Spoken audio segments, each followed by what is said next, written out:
Assalamualaikum warahmatullahi wabarakatuh. Waalaikumsalam warahmatullahi wabarakatuh. Alhamdulillah. Alhamdulillahilladzi 'allama bil qalam 'allama al-insana ma lam ya'lam.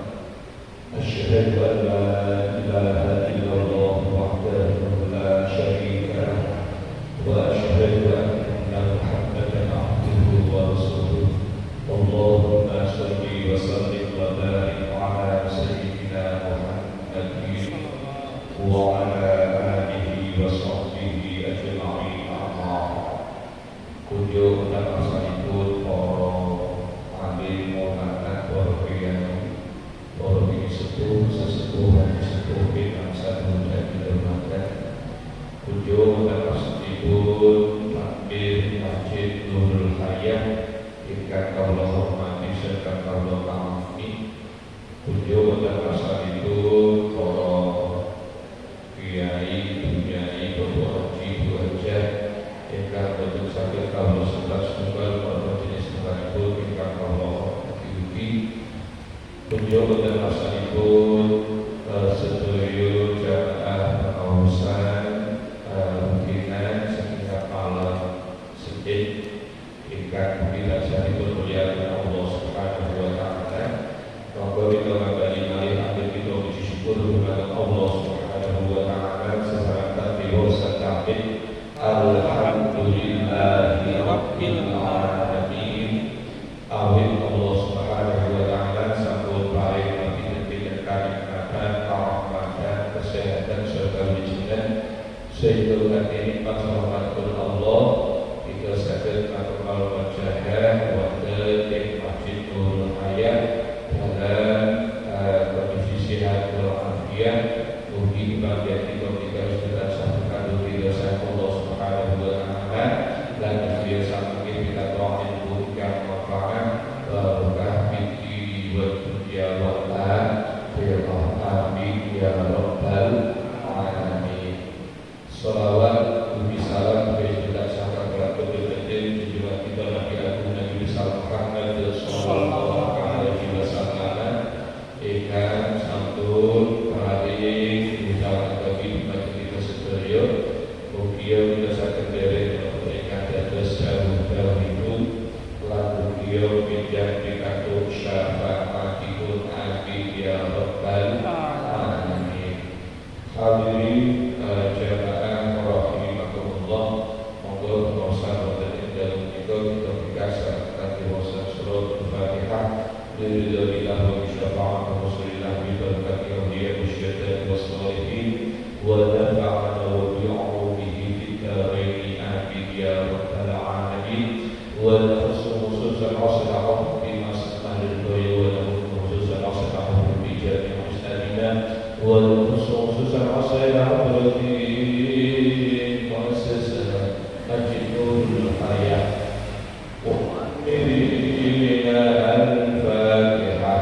أعوذ بالله من الشيطان الرجيم. بسم الله الرحمن الرحيم.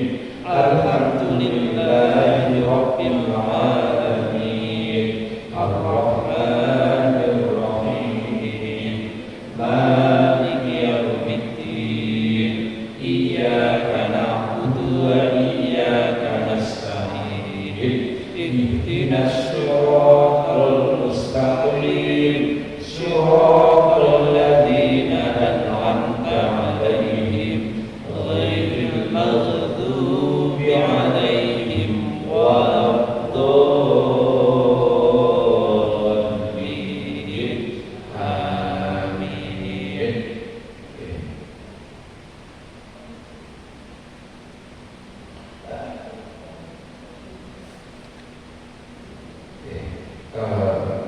Melanjutkan untuk asnaf yang kemarin, asnaf yang ke-7 adalah asin usabi fisabilillah lil ayatil karimah. Jadi asnaf atau golongan yang ke-7 yang mendapatkan harta zakat adalah sabilillah. Karena apa? Karena berdasarkan terhadap ayat-ayat Al-Quran. Walahum al-khuzzatu alladzi la rizqa lahum fil fai. Sabilillah yang dimaksud di dalam ayat Al-Quran adalah al-ghuzzah, yaitu orang yang berperang alladzi la rizqa lahum fil fai, di mana orang-orang yang berperang tersebut tidak memiliki gaji atau tidak memiliki jatah dari harta fek atau harta rampasan. Ini al-ghuzzah. Sehingga kalau kita memahami terhadap ayat ini bahwa sabilillah ini ditafsirkan dengan al-ghuzzah, maka sabilillah ini andaikan ditafsirkan dengan tafsir yang lain, ditafsirkan dengan menggunakan sabilil khair,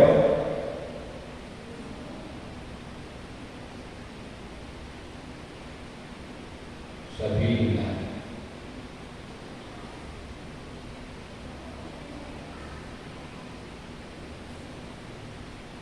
sabilillah ini andaikan ditafsirkan, ada dua tafsir.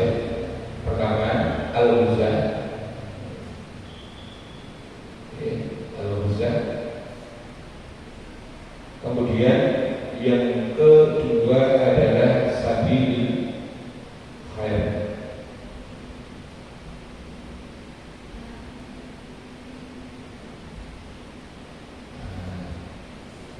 Sabil khair.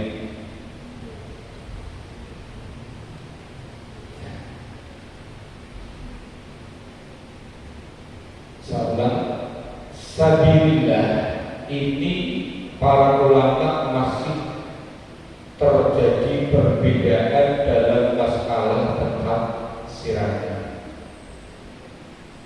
Kalau menurut jumhurul ulama, sabilillah di dalam ayat Al-Quran itu ditafsirkan al-ghuzzah alladzina la rizqa lahum fil fai, yaitu orang yang berperang yang tidak mendapatkan bagian atau jatah dari harta rampasan. Ini menurut jumhurul ulama. Tapi kalau menurut kaum yang dhaif yang disponsori oleh sebagian ulama, ada yang mengatakan sabilillah ini ditafsirkan secara lughatan,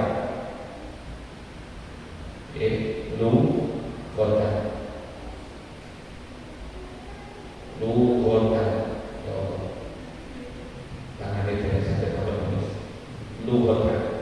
Nah, kalau ditafsirkan secara lughatan, ini yang penting sesuatu yang mengarah pada jalan Allah atau meluhurkan terhadap agama Islam, ini bisa masuk dalam kategori sabilillah.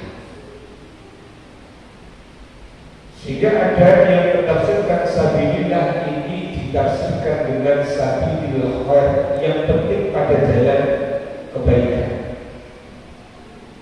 Sehingga kalau ditafsirkan dengan lughatan, dengan menggunakan bahasa yang penting pada jalan yang baik, maka setiap bentuk amal apapun yang tujuannya lillahi kalimatillah, maka ini termasuk kategori sabilillah, termasuk orang yang mengajar ngaji.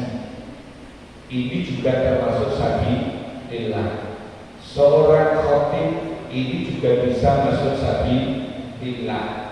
Atau guru ini juga termasuk sabilillah. Nah, hanya saja pendapat yang mengatakan sabilillah ini ditafsirkan secara lugat, yang ditafsirkan dengan menggunakan lafaz sabilillah ini termasuk pendapat yang lemah. Lawan Sudi ini termasuk pendapat yang lemah. Sehingga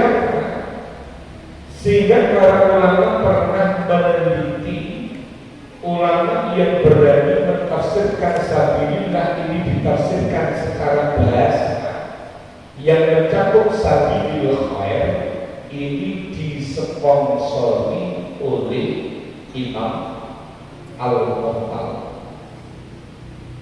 Dan Imam Al-Qurtubi itu ketika mentafsirkan sabilillah ini ditafsirkan dengan lughat, dengan menggunakan bahasa, sehingga ditafsirkan sabilillah ini ketika Imam Al-Qurtubi itu masih memeluk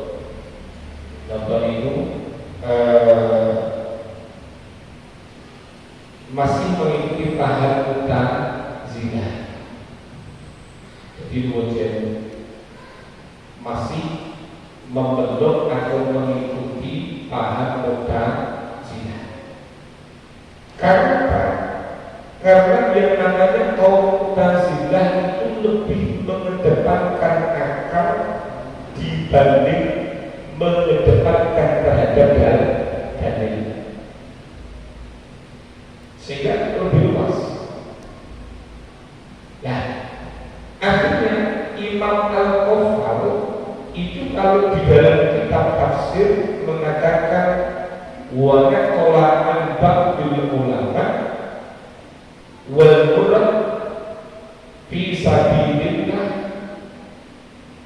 huwa sabilil khair.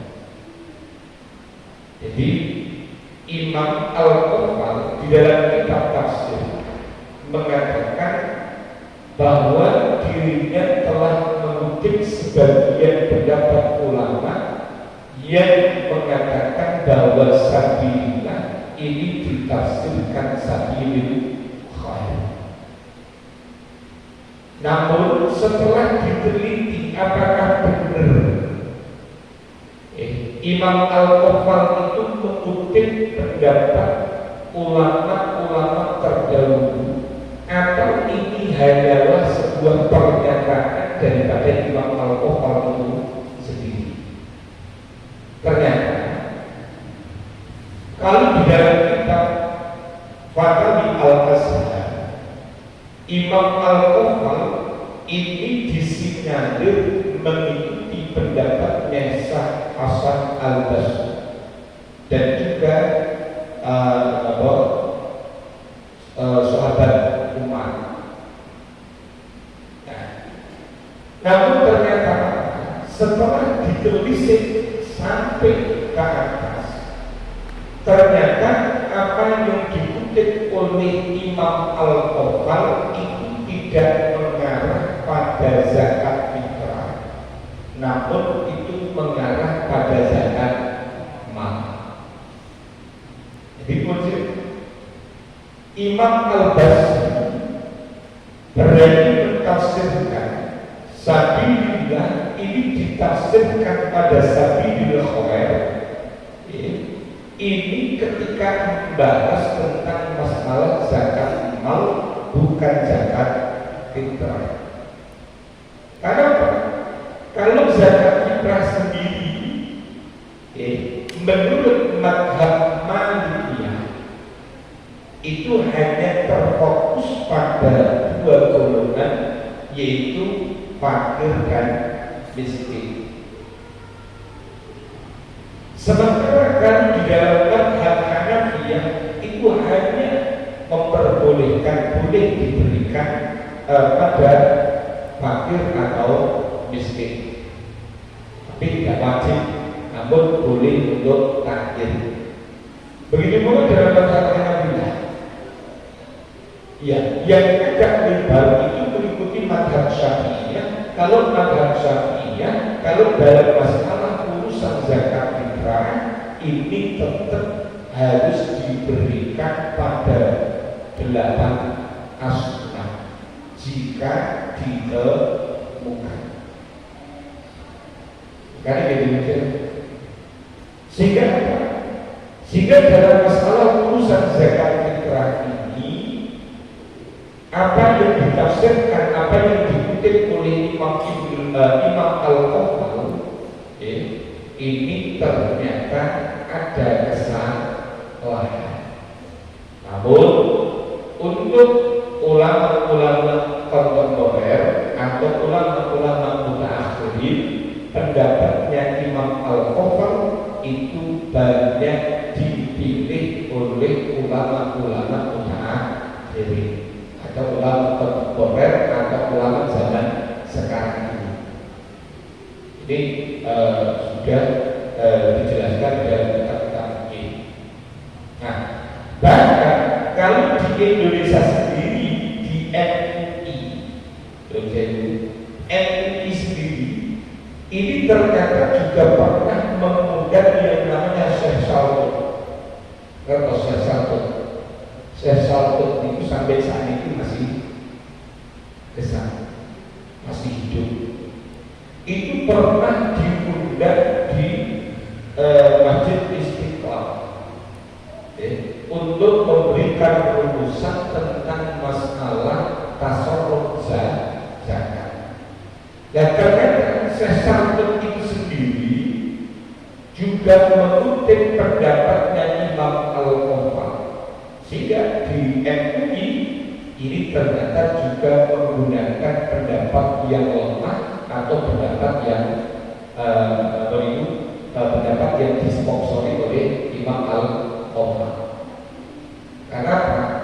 Pas dulu ketika ada pelatihan tentang masalah zakat fitrah, Pulau pernah mendapatkan buku yang dijadikan pegangan oleh pemerintah. Ternyata di buku pegangan itu juga menggunakan pendapatnya Imam Al-Qawwal. Kemudian saya sendiri pernah usul itu wonten Pak Ye Habib Mas'udi, terus Mbah Ye Harir itu rawuh. Nah, waktu itu kalau pernah mengajukan dosen pendapat yang dipakai oleh negara ini kenapa kok lebih memprioritaskan pendapat yang lemah, tidak menggunakan pendapat yang paling kuat. Nah, setelah saya sampaikan alasannya demikian, ternyata Pak Ye Habib Mas'udi, Mbak Ye Harir itu sebenarnya juga sependapat. Hanya saja karena ini sudah menjadi pedoman dari pemerintah, akhirnya khususnya kiai-kiai di Boyolali ternyata harus mengikuti, karena ini sudah menjadi aturan dari pemerintah.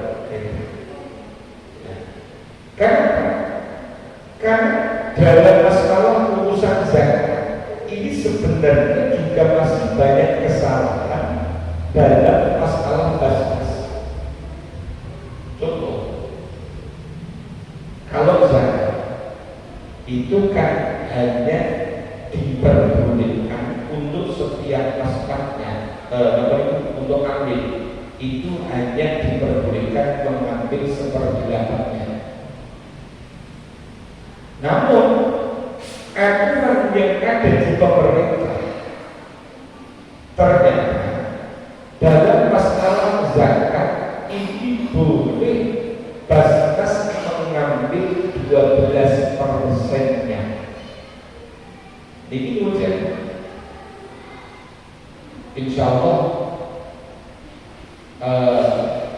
nanti waktu yang akan datang dalam masalah urusan ini akan saya angkat kembali, karena dulu pernah dibahas masyarakat namun ternyata belum terbahas. Waktunya itu menurut saya itu berdua.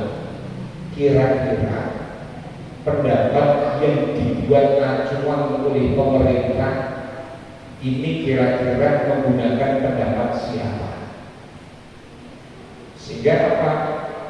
Sehingga masyarakat itu tidak jadi bingung. Nah, di samping itu dalam masalah urusan kas ini sebenarnya di dalamnya ini juga ada unsur bisnis, proses bisnis ini. Nah, sehingga apa? Sehingga untuk orang yang kepingin menjadi amil,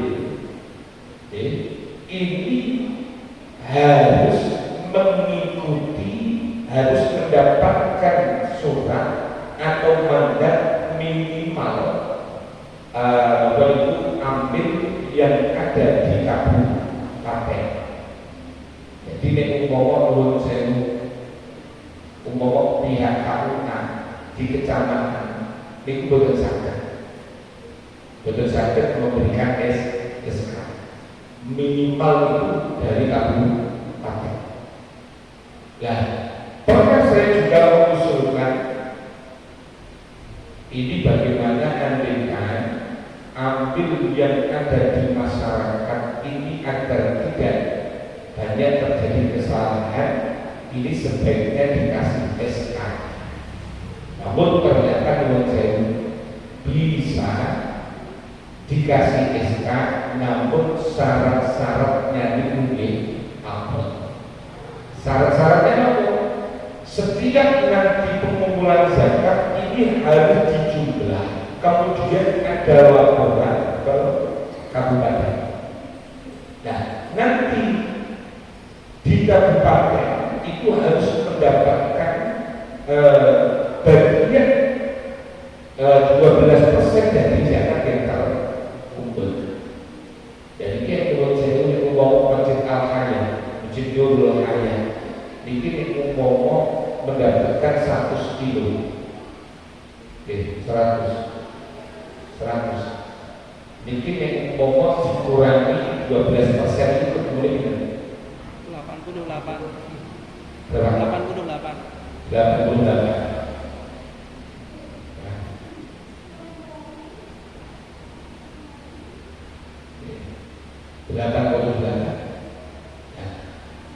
Berarti yang 12 kilo, 12 kilo, yang 12% ini harus disetorkan ke kabupaten.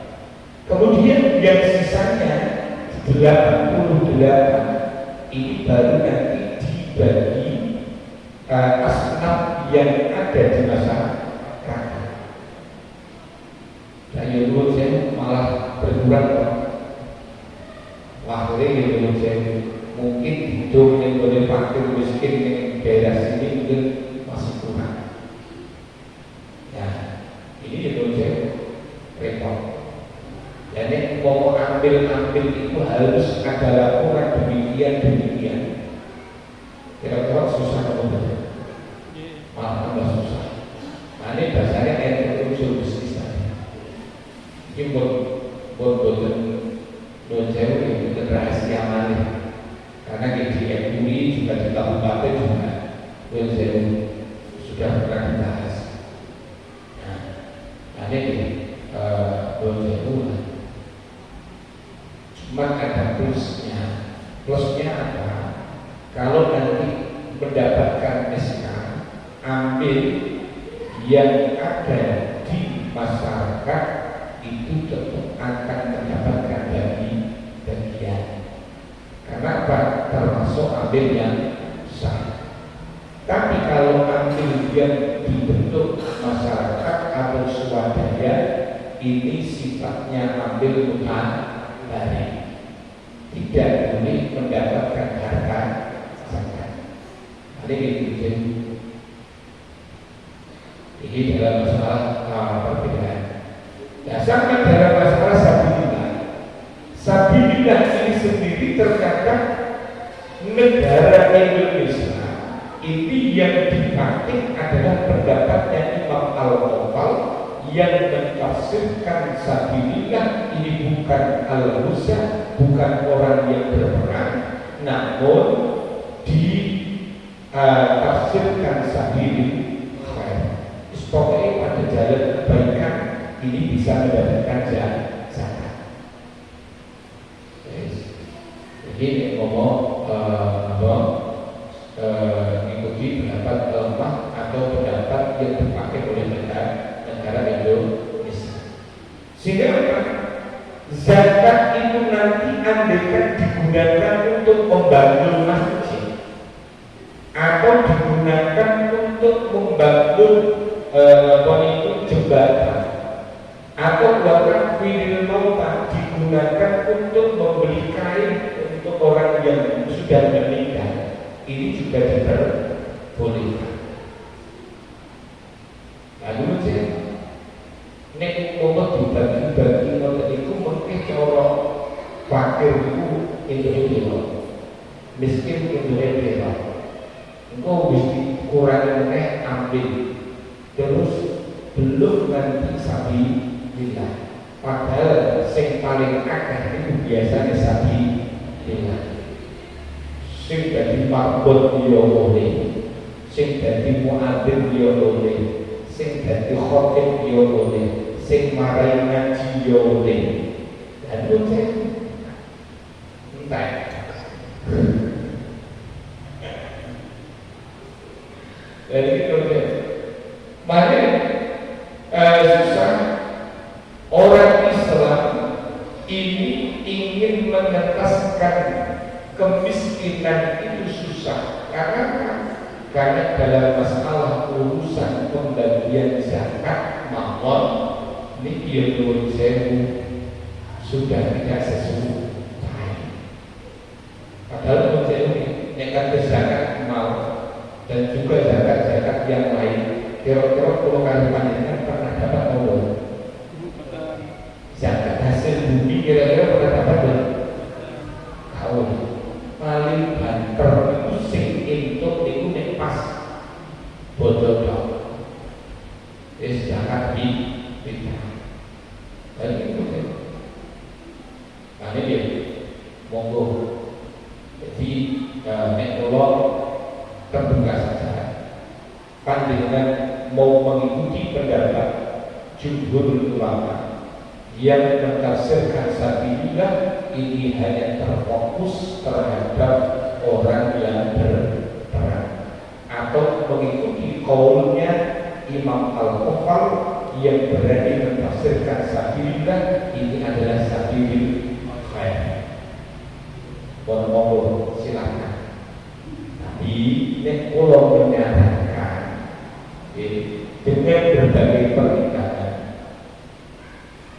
karena pendapat yang sabilillah ditafsirkan sabilil khair ini disponsori oleh Imam Al-Ghazali, di mana Imam Al-Ghazali itu ketika menafsirkan masih dalam kondisi Mu'tazilah niki pun beda kali keyakinan ini belum kali panjenengan.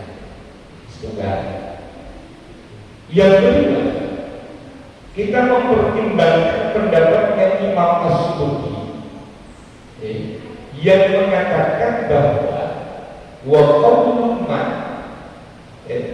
yujawwizu iqamah zakat, pendapat ulama yang memperbolehkan zakat fitrah itu diberikan ala nabiyina, yaitu orang-orang atau asnaf-asnaf yang sudah dihitung. Maka Imam As-Suyuti mengatakan qaulnya wa qauluhu waqfun, pendapat itu adalah pendapat yang boleh, pendapat yang lemah. Dan ternyata Imam As-Suyuti mengatakan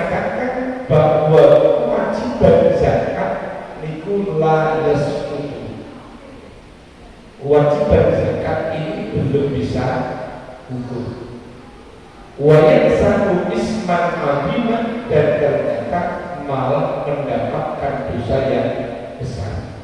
Kenapa?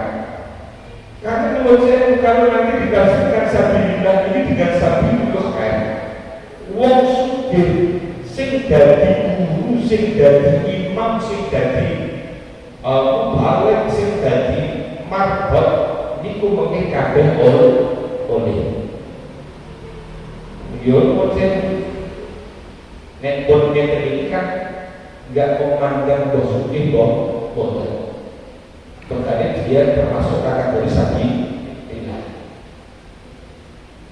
Dan sehingga apa? Sehingga wajar pendapat daripada Imam As-Suyuti mengatakan bahwa pendapat tersebut adalah pendapat yang lemah, dan ternyata zakat fitrah ini belum bisa ukur, dan andai kan tetap diberikan malah mendapatkan wayang sang ifman aziman, mendapatkan dosa yang besar. Ini bahaya. Nah, di samping itu Imam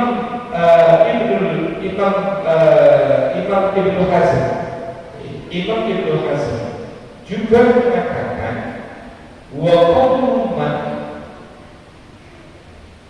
pendapat ulama yang memperbolehkan zakat fitrah itu diberikan pada orang-orang yang sudah disebutkan, maka pendapatnya itu la hujjatan fiddin wala hujjatan indallah.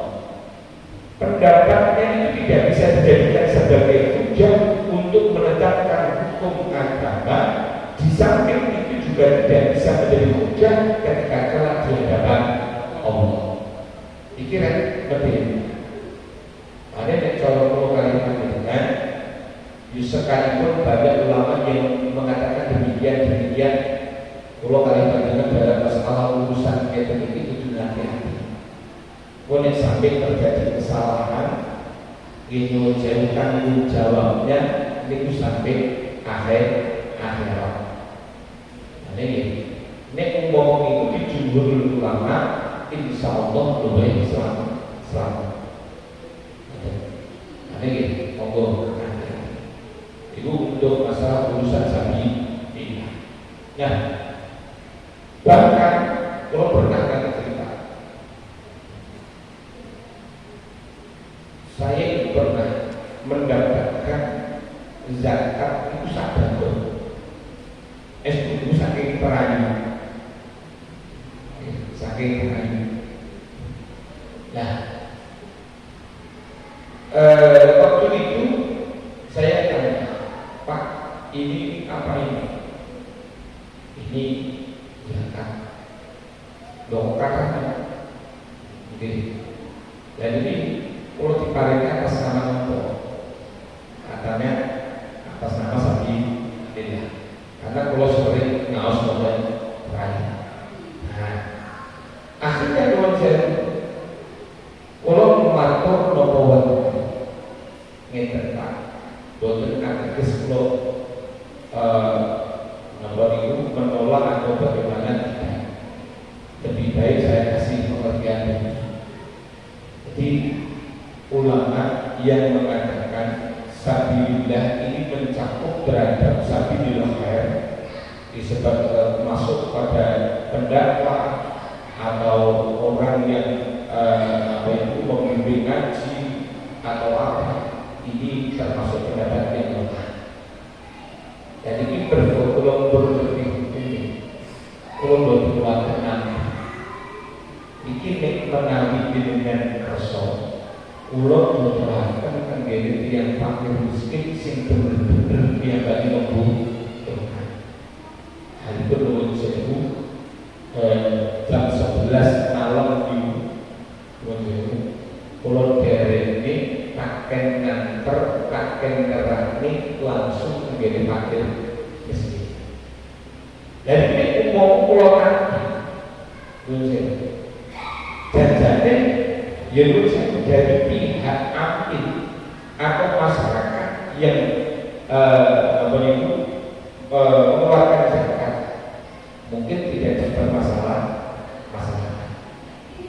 Tapi menurut saya, kan saya sudah tahu hukumnya, kosong lajeng terjadi dewi. Nek PKI bagian ini berasi diolehne. Nek kira-kira orang berasi, orang bagian ini orang diolehne. Bot, ya semua jujur-jujuran. Ini belum sewu. Saya tidak tahu. Ini dalam masalah urusan model itu disebut hati-hati. Karena juga di Brajan itu mengkalir Pak Bayan. Kalau malam takbiran menteri biasanya punya kalau dapat was sangi Brajan. Malam itu langsung berbeda. Pak Nuwun ini maksudnya apa? Ini zakat atau apa? Ternyata boleh zakat. Oh kalau boleh zakat disebut. Tapi kalau zakat, kok kalau diberi itu yang atas nama sabdillah, kalau boleh mandor. Nah, ini makna terkait apa ya? Boleh kok kalau borong itu boleh. Ini masalah. Padahal itu mungkin ingat. Jadi dalam masalah urusan sananya, kalau kalian dengan yang sakit hati-hati, akhirlah pendapat jumhurul ulama. Insya Allah akan lebih selamat. Yang nomor terakhir, yang nomor terakhir as-saminu ibnu sabil. Kemudian asnaf yang ke-8 adalah Ibnu Sabil. Ibnu Sabil itu apa? Wa huwa al-musabil. Ibnu Sabil adalah orang yang mengadakan perjalanan. Wa sumiya bihi lil mulazamati lil mulazamati bis-sabil wa huwa. Kenapa kok dinamakan Ibnu Sabil? Karena orang yang mengadakan perjalanan ini selalu melakukan perjalanan selama dia mengikuti perjalanan sendiri. Wa yustaratu alla yakuna safaruhu maksiatan. Wa yuqal bisa dari taati qat'an wa kadza fil mubahi katolat bidallati ala sahih.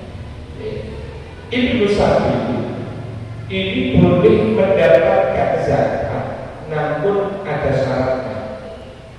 Jadi Ibnu Sabil boleh mendapatkan zakat, namun ada syaratnya.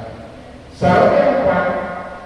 Perjalanannya itu bukan maksiat. Kalau perjalanannya itu maksiat, maka tidak diperbolehkan untuk mendapatkan zakat. Baik, yang menurut saya bahwa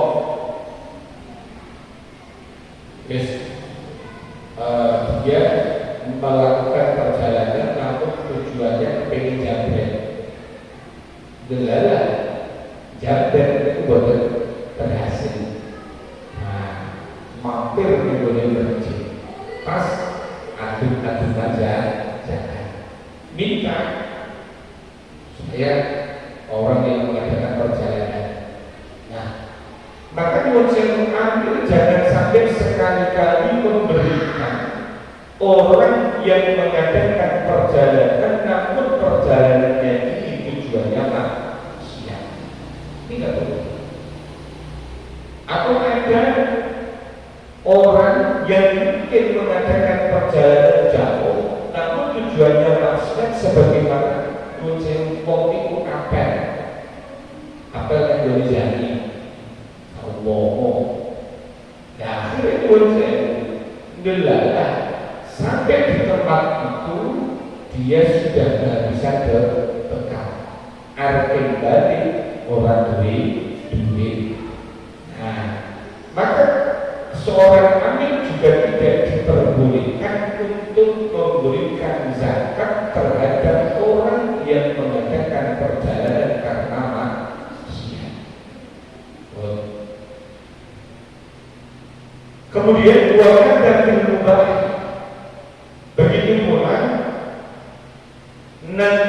tidak boleh untuk diberikan zakat kalau memang perjalanannya ini perjalanan yang sifatnya mubah. Mubah. Contoh, tiang niku nuwun sewu kepengin ketemu kali rencani, namun ajeng takut masalah urusan kerjaan. Itu ngeten ini termasuk perjalanan yang sifatnya mubah, diperbolehkan. Beda kalau orang itu nuwun sewu dalam rangka silaturahim. Kalau dalam rangka silaturahim ini nuwun sewu termasuk safar yang sunnah. Jadi atau mungkin orang itu safar yang adalah safar yang wajib, sebagaimana zaman dahulu tiang itu nek haji niku jalan piye derek beto pesawat sedoyo itu sing beto kapal. Kadang-kadang nuwun sewu nek mirip serius niku enten sing sampai 6 bulan. Nggih nuwun sewu sinambinya begini. Nah, tapi kadang-kadang enten sing boten mendapatkan pekerjaan. Akhirnya kok umpama dia mampir ke masjid, kemudian pas waktu pembagian zakat, maka orang yang mengadakan perjalanan karena perjalanan yang sifatnya wajib ini boleh untuk mendapatkan zakat. Dan minimal harus ubah. Minimal harus ubah. Kemudian wajib Allah yang nama yuhtajilaih. Syarat yang seterusnya disyaratkan orang tersebut sudah tidak bersamaan dengan sesuatu yang dia butuhkan. Mungkin dia pun benar-benar kehabisan uang. Nah, saat itu saya kok tiang itu enten sing betul-betul uang, namun ternyata bawa kartu ATM. Lalu saya ngomong kok tiang bagi iki lho betul-betul duit. Tapi ternyata nuwun saya ini dompet ini enten ATM. Enggak ATM ini Pak. Maka orang itu berarti masih bersamaan dengan sesuatu yang dia butuhkan. Nah, kalau umpama sudah tidak ada ATM-nya yang kosong, dia bisa orang kesani duit sama sekali, ya monggo silahkan untuk diberi. Tapi syaratnya tadi ATM-nya benar-benar kosong. Ya orang kosong, zaman saat ini yang ini pinter kok. Hapus-hapus kalau itu wajar. Ya Allah, di zaman saat ini wajar. Nah, wajah manut fi ghairil balad al-tanakkul bid. Begitu pula orang yang memiliki harta, namun harta itu tidak berada pada daerah tersebut. Dia punya uang, tapi uang itu berada di desa yang lain. Misalkan jadi duit, tapi menurut saya duit itu digowo adik. Tapi adik yang membawa uang itu tidak berada dalam satu daerah. Jadi bagaimana? Silakan untuk diberi. Berkait dengan satu daerah. Tapi di zaman saat ini, menurut saya, kok kalau dia andaikan bisa mendapatkan dojewi, zaman saat ini kan zaman canggih, bisa mendapatkan uang dengan mudah, karena dia punya uang bisa dia tidak perlu harus dikasih zakat. Orang ini diambil nyuwun saya kok bisa mudah mendapatkan harta. Ini termasuk asnaf-asnaf yang boleh mendapatkan zakat fitrah, itu ada 8 asnaf. Jadi yang pertama adalah fakir, miskin, amil, mu'allaf, warifok, wafil, ibnu, sabil, sabilillah, dan ibnu sabil. Ini pun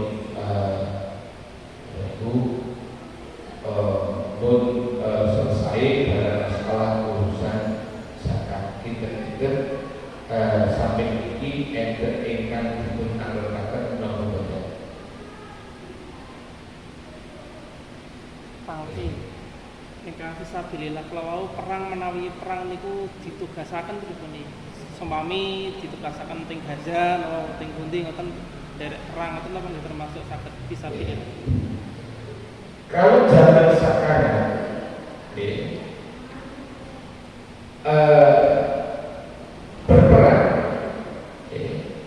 berperang yang sifatnya ditugaskan ini juga termasuk bagian daripada sabilillah.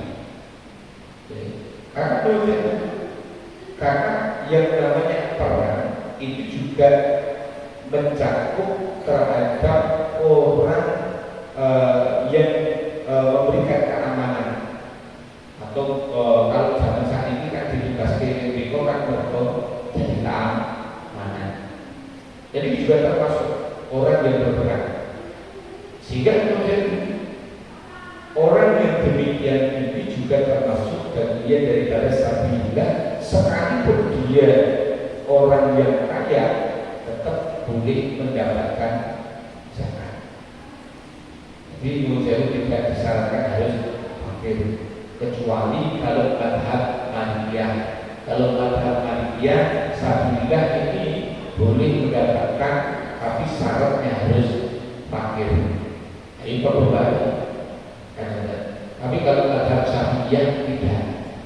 Bismillah, dia fakir atau kaya, kalau dia termasuk orang yang berperang, maka tetap mendapatkan bagian dari zakat. Yang kemarin